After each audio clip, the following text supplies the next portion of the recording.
ಹೇಳಿ. ನಾನೇನಂತೀನಿ ನಿಮ್ಗೆ ಒಂದು ನಿಮಿಷ ರವಿ ನೀನು ಒಂದು ಕೇಳಿ ಕೇಳು. ನೀನು ಪಂಡಿತ ಅದೇನದು ಎಲ್ಲರಿಗೂ ಗೊತ್ತೈತಿ. ನಾ ಹೇಳಿ ಬರ್ಕೊಂಡು ಹೆಸರು ಇಟ್ಕೋತ ಕೇಳ್ರಿ. ನಡು ಯಾಕೆ ಮಾತಾಡಿ ಬಿಡಿ ಮುಗಿಸ್ಲಿ ಅವ್ರು. ನಿಮ್ಮೆಲ್ಲ ಹೆಸರು ಮೇಲೆ ಇಟ್ಕೊಂಡಿ ನಾನು ಎಲ್ಲರೂ ಕೇಳ್ತೀನಿ. ಕಾಂಗ್ರೆಸ್ಗೆ ಹೋದ್ಮೇಲೆ ಯಾಕೆ ಹಿಂಗ್ ಕೆಟ್ಟೋಯ್ತು ಅಂತ ಆಯ್ತು, ಅವಾಗ ಕೇಳು. ಮುಂಚೆ ಚೆನ್ನಾಗಿತ್ತು, ಈಗ ಕಾಂಗ್ರೆಸ್ ಎಮರ್ಜೆನ್ಸಿ ಟೈಮ್ ನಲ್ಲಿ ಮಾನ್ಯ ಮುಖ್ಯಮಂತ್ರಿಗಳಾಗಿರ್ತಕ್ಕಂಥ ಎಮರ್ಜೆನ್ಸಿ ಸಮಯದಲ್ಲಿ ಕಾಂಗ್ರೆಸ್ ಯಾವ ರೀತಿ ಅವತ್ತು ವಿರೋಧ ಮಾಡಿದ್ರು ಅವರೇ ಹೇಳಿ. ಯಾರು ಪರವಾಗಿದ್ರಿ? ಯಾರು ಪರವಾಗಿದ್ರಿ? ಜ್ಞಾನೋದಯ ಆಗೋಯ್ತು. ನಿಮ್ ಜೊತೆಯಲ್ಲಿದ್ದು ನಾನು ಅದೇ ಕಲ್ತ್ಬಿಟ್ಟಿದ್ದೆ, ಆಮೇಲೆ ಜ್ಞಾನೋದಯ ಆಗೋಯ್ತು ನನಗೆ. ಆಯ್ತು. ನಾನು ಕೇಳಿ ಒಂದು ನಿಮಿಷ.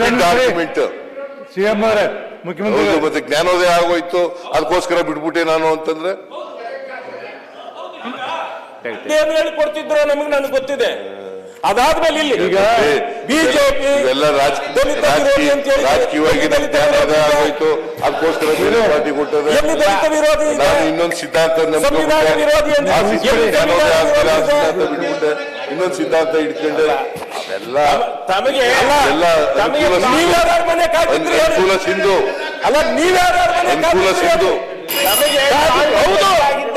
ಹೌದು. ದೊಡ್ಡವರು ಕೈ ಕಟ್ಟಬೇಕು. ನಾರಾಯಣಸ್ವಾಮಿ ದೊಡ್ಡವ್ರಿಗೆ ಕೈ ನಾರಾಯಣಸ್ವಾಮಿ ಕಾಯ್ತೀವಿ, ಕಾದಿದ್ದಕ್ಕೆ ನೀವು ಮಾಡಿದ್ದೇನು ನಾರಾಯಣಸ್ವಾಮಿ? ಅದನ್ನ ನೋಡಿ ಇಲ್ಲಿ ಹೆಂಗಿದೆ.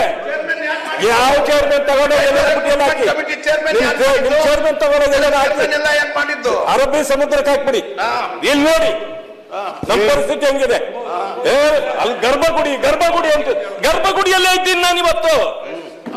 ಗರ್ಭಗುಡಿ ಕೇಳಿ ಸಾಕಾಗ ಅವ್ರು ಹೇಳ್ತಾರದೇನೋ ಕೈ ಕಟ್ಕೊಂಡು ನಿಂತಿದ್ದು. ಎಲ್ಲಿ ಕೈ ಕಟ್ಕೊಂಡು ನಿಂತಿದ್ದು? ಪ್ರತಿಯೊಬ್ಬರು ಈಗ ನಿಮ್ ಜೊತೆಯಲ್ಲಿರೋರು ಕೈ ಕಟ್ಕೊಂಡು ನಿಂತ್ಕೊಳ್ಳೋಲ್ವಾ? ನಿಮ್ಗೆ ಗೌರವ ಕೊಡಬೇಕು, ನಿಂತ್ಕೋತಾರೆ. ನಾನೇನು ಯಾರ ಹತ್ರ ಕೈ ಕಟ್ಕೊಂಡಿಲ್ಲ, ಯಾರು ಕಾಲು ಬಿದ್ದಿಲ್ಲ, ಕಾಲು ಇಲ್ಲ, ತಲೆನೂ ಇಲ್ಲ. ಚಲೋದೇವ್ರೆ ಒಂದ್ ನಿಮಿಷ ಪೂಜಾ ಕೊಡಿ. ಚಲೋದೇವ್ರೆ, ನೀವೇನು ಸದನ ನಡೆಸಂತೀರ ಬೇಡ ಅಂತೀರ? ಅವ್ರು ಮಾಡ್ತಾರೆ. ಯಾರು ಅವ್ರಿಗೆ ನೀವು ಮಾತಾಡಿ ನಾ ಪರ್ಮಿಷನ್ ಕೊಡ್ತೀನಿ. ಯಾಕೆ ನೀವು ಎದ್ದು ಮಾತಾಡ್ತೀವಿ? ಅಲ್ಲಲ್ಲ, ನಾವು ಏನೋ ಹೇಳ್ತಾರೆ. ಮುಖ್ಯಮಂತ್ರಿ ಏನ್ ಮಾತಾಡ್ತಾರೆ ಅವ್ರ ಮೇಲೆ ಮಾತಾಡಿ ನೀವು. ಅಲ್ಲ, ಅವ್ರು ಹೇಳಿದ್ದೇನು ಹೇಳಿ, ನಾನು ಮಾತಾಡ್ತಿರೋದೇನು? ಅವ್ರು ಏನಾರು ಹೇಳಿರಿ, ಅವ್ರನ್ನ ಉತ್ತರ ಕೊಡ್ಬೇಕಲ್ಲ. ನೀವು ಕೊಡಿ. ನೀವು ಕ್ರಿಟಿಸೈಸ್ ಮಾಡಿದ್ರೆ ನಾ ಕರಿತೀನಿ. ನೋಡಿ ಸರ್, ನಾನು ಪದ್ಧತಿ ಏನೈತಿ? ಅಲ್ಲಲ್ಲ, ಪದ್ಧತಿ ಇದೆ. ಪದ್ಧತಿ ಇದಕ್ಕೆ ನಡಿಬೇಕು. ನನ್ನ ಕೆಣಕಿದ್ರೆ ಕುಣುಕದೆ ಬಿಡಲ್ಲ ನಾನು. ಬಿಡಬೇಡಿ. ನಿಮ್ಗೆ ಕರಿತೀನ ನನ್ನಲ್ಲಿ ಕೇಳುತ್ತಾರೆ. ಹೇಳಿ, ನೀವು ವಿಷಯ ಹೇಳಿ. ನಿಮ್ಮ ಅರ್ಜಿ ನಾ ಯಾರಿಗೆ ನಿಮ್ಮ ಅರ್ಜಿ ಮಾತಾಡಿ.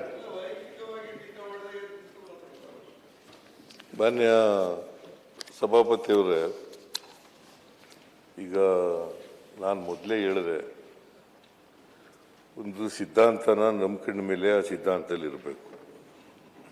ಜ್ಞಾನೋದಯ ಆಗ್ಬಿಡ್ತು ನನಗೆ.